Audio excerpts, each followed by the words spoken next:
Donald Trump is getting heavy eyes and falling asleep at a press conference that is intentionally designed to distract away from a few key issues. Trump ranted and raved about affordability last night, even though most Americans are not feeling a very affordable atmosphere in Donald Trump's America. But I really want to talk about the release of the Epstein files today because I can't get over in my mind, I can't get over the fact that Donald Trump, throughout his entire life, has openly bragged about grabbing women and abusing power dynamics. And now that he's in the Oval Office for the second time, he's abusing power, those same power dynamics, in order to stop the release of the files. Yet, it did not work. Tomorrow is a deadline for the FBI and the DOJ to release the files. And just moments ago, the House Democrats released 68 new photos from the Epstein estate. So I want to go through Trump's press conference because what he did isn't actually inherently bad, but it's trounced by the fact that he was best friends with sex trafficker Jeffrey Epstein.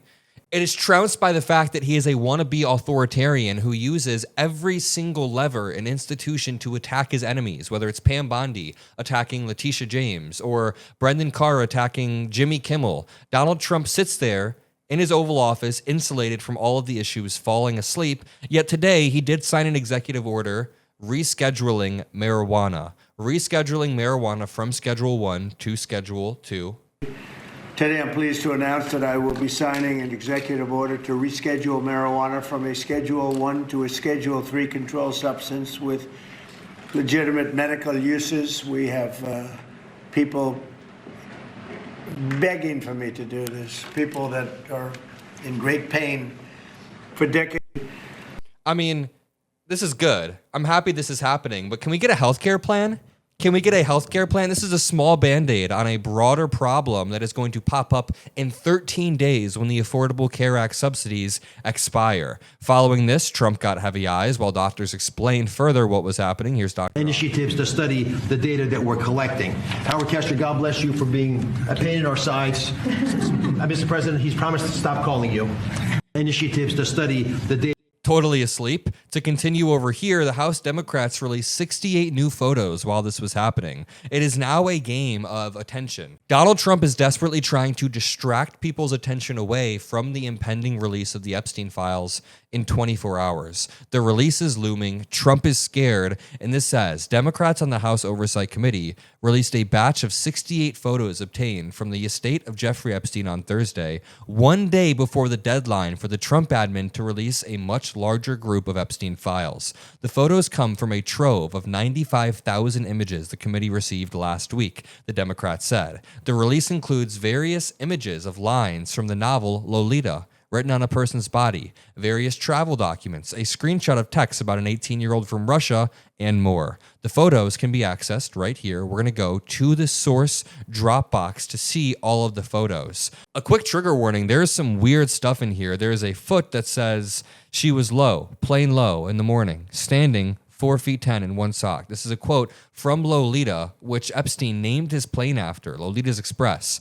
We have a bunch of photos of passports. If we scroll down, many of the photos lack context. This photo of a gathering, including Jeffrey Epstein, was released by House Democrats, but nobody really understands the context. One photo shows a pair of crossbows and a pill bottle. There are quotes from Lolita. There's a photo of a Ukrainian woman's passport and a screenshot of text messages from an unknown sender. The messages include redacted personal information for an individual's name, age, measurements, weight, and departure city, which lists a redacted city and the country of Russia. This is just pure sex trafficking. Donald Trump was best friends with this person. One photo shows billionaire Bill Gates, also good friends with this person, with an unidentified woman whose face is redacted. Another photo features Epstein with famed linguist Noam Chomsky on a plane.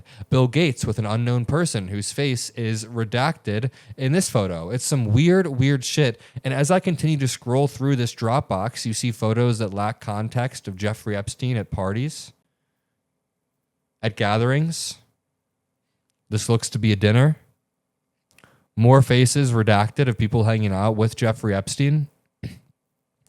Many of these photos had Donald Trump's name or Donald Trump condoms littered throughout them. As Donald Trump continued his presser, he says he always told his children, don't take drugs. But I'm not sure Don Jr. got the memo on this one. Look, illegal and unregulated drugs, very, very bad thing. So I've always told my children, don't take drugs, no drinking, no smoking, and just stay away from drugs. I have been, they would look at me and they said, Dad, would you stop saying that? I would say every time I looked at it practically. Young America, look. I'm not quite sure this one got the memo. Every single time Don Jr. goes on a podcast, he kind of appears, seems, allegedly, to be a little bit stoned. Here's the reality. In 24 hours, we will get a massive release of Epstein files if the Trump DOJ hasn't been busy redacting them endlessly, as Jeffrey Epstein's brother is called. In 12 months from now, the Republicans should be picking up the pieces from a midterm loss as they are about to exit power in January of 2027.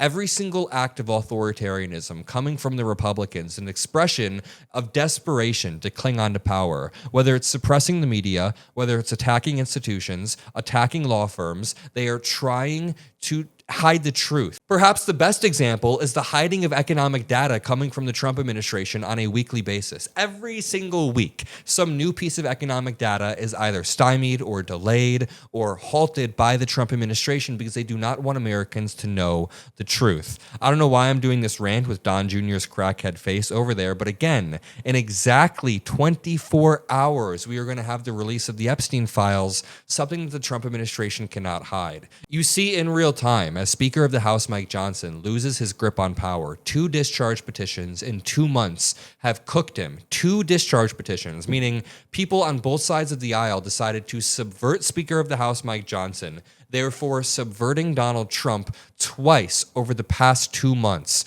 As Donald Trump's popularity decreases and he is not heading for another term, very clearly, we are going to see Republicans continue to split from him. Republicans are planning on resigning en masse in a few weeks, and Marjorie Taylor Greene is leading the charge by meeting with some of these Republicans. So if you like the updates, if you like the breaking news, make sure you subscribe to the Adam Mockler feed because we are not going to stop. We are not going to take our foot off their neck, metaphorically, of course. We are going to go full speed ahead in 2026 with great debates, great videos. I have some good debates coming in the rest of 2025. Just be there or be square. I love you all and peace out.